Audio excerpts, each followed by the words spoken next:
Hello everybody. It is the first day after the winter solstice.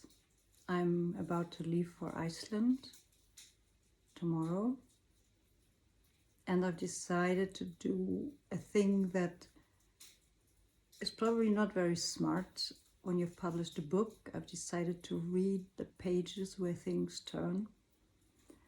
There's a reading sample out there on the internet, which is the first chapter.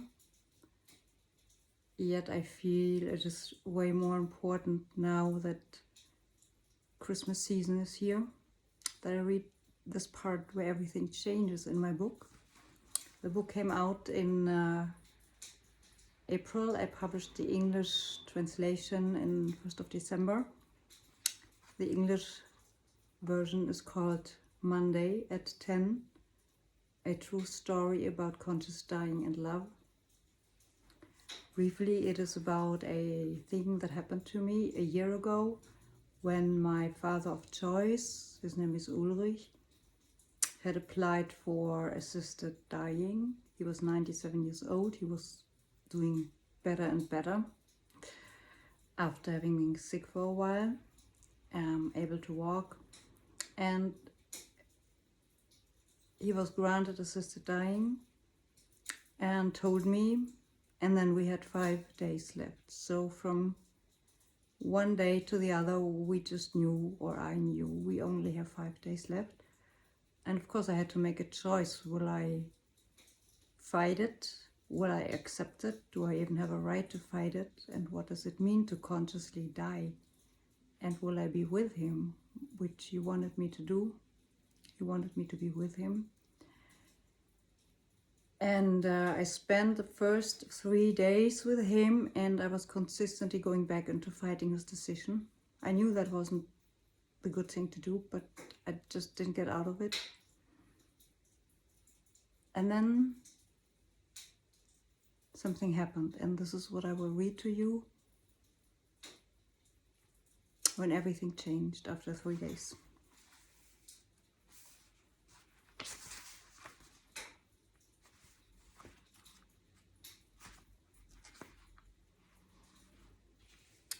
After our walk around the square and a nap, we come together for our late afternoon coffee. No sooner am I sitting next to Ulrich than I start assembling arguments, convincing him to drop his plans for Monday, or at least to postpone them. My head can think of nothing else, about absolute nothing. It's hurting, cramping on the left side under my rib cage where my heart is. It's getting worse and worse. This isn't going anywhere. How do I get out of this? Spontaneously, in the middle of our sparring match, I snatch my cell phone from my bag. Wait a minute, I tell him, and write myself a text message. Without quite understanding how this is going to help me, I press send.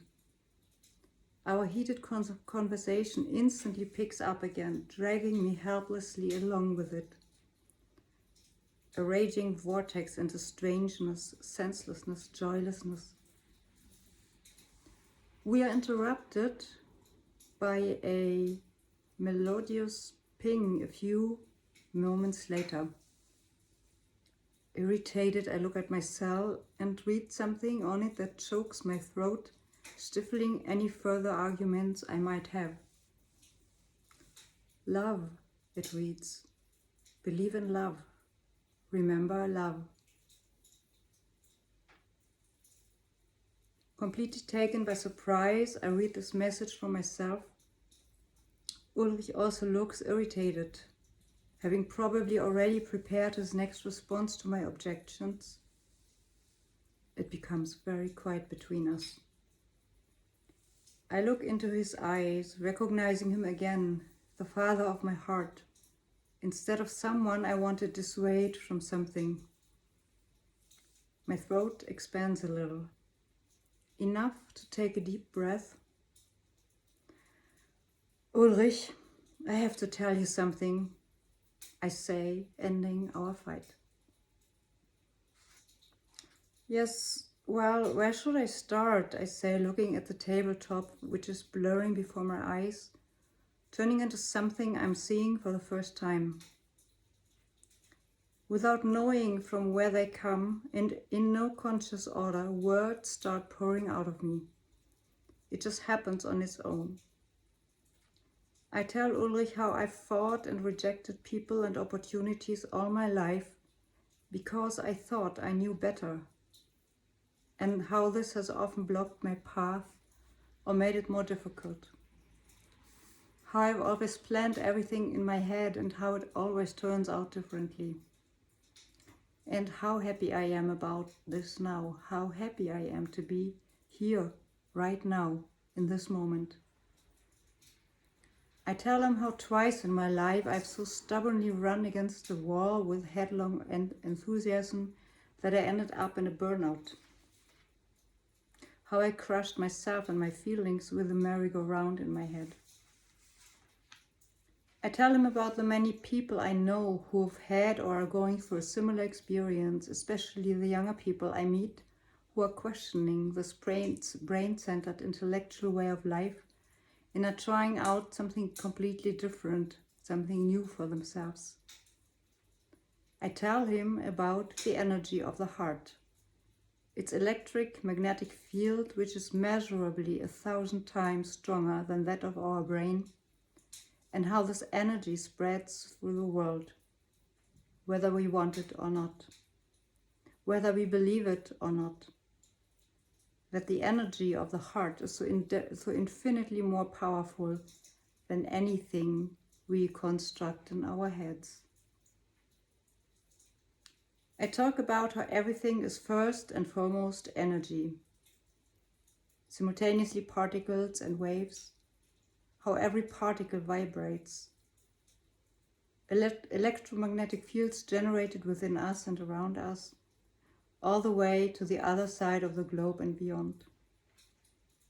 I am talking about quantum physics. Words tumble out of me, seemingly jumbled together, unplanned, making the essence of everything I've ever lived, experienced, heard and read. Somewhere in me I know that what I'm saying touches something in Ulrich, who is widely read in the natural sciences, astronomy and cosmology, in religions, philosophy, mythology and past civilizations. In the middle of my outburst, I suddenly ask myself, who am I actually telling all this to? The room? The table? Ulrich? Perhaps above all, myself? Because at some point I'm also asking about the primal fundamental principle that Ulrich has repeatedly referred to over the years we've known each other, and with which he found profound and coherent resonance in me, the principle of self-responsibility. I talk for what feels like an eternity, absorbed in the table and without looking at Ulrich, until I notice how quiet he is. Is he still there? Perhaps he's fallen asleep under my torrent of words. Looking up, I'm amazed to see him staring at the center of the table as well, straight ahead as if I weren't there. He looks terribly pale, shaken even. Oh no, I think this doesn't interest him at all and I've bored him stupid. He blinks at me out of small, wary eyes. I want to rest now. Oh yes, sorry, of course, I'm sorry. Concerned because he appears more fragile than ever, I lead him to his armchair, gently tucking him in. Before my eyes, he falls into a deep sleep. As quietly as I can, I tiptoe out of the room, unsure of whether Ulrich will ever wake up again. What on earth was that? What was going through my head? Completely confused, I try to put things in order, at least on the outside. I wash dishes and put them away. Every now and then, I sneak a peek at Ulrich, who is in a deep sleep. After an hour, I suddenly see him blink. Ulrich? I whisper. Come here, he says softly. Unsure, I approach. He takes my hand. Thank you for talking to me. Taken by surprise, I sit down close to him on the floor without letting go of his hand. Is he serious? We look at each other for a long, long time. His eyes are incredibly soft, letting me all the way in. Then he begins to speak. Thank you, he says, seriously and gentle at the same time. Thank you for this conversation, Carola. I only ever have conversations like this with you. I can hardly believe it. Tears are streaming down my face. Something I've told him has touched him.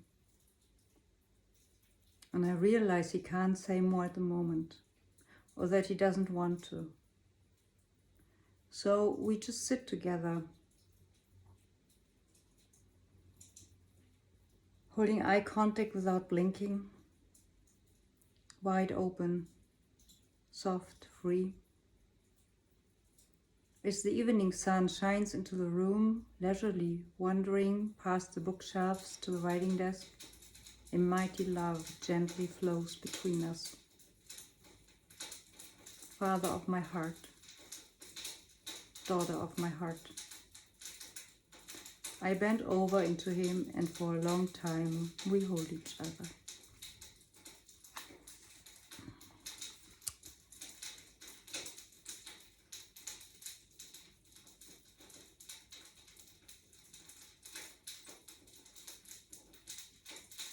And then we spent 2 more days together, and I was with him while he was passing. And what I thought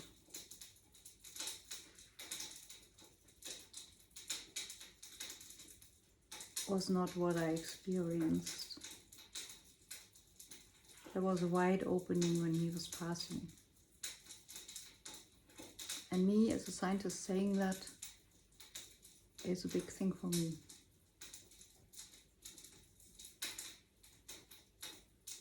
Not everything can be explained by science. And what happened, we have no explanation for. If you want to find out, you may read on your own. Thank you for listening.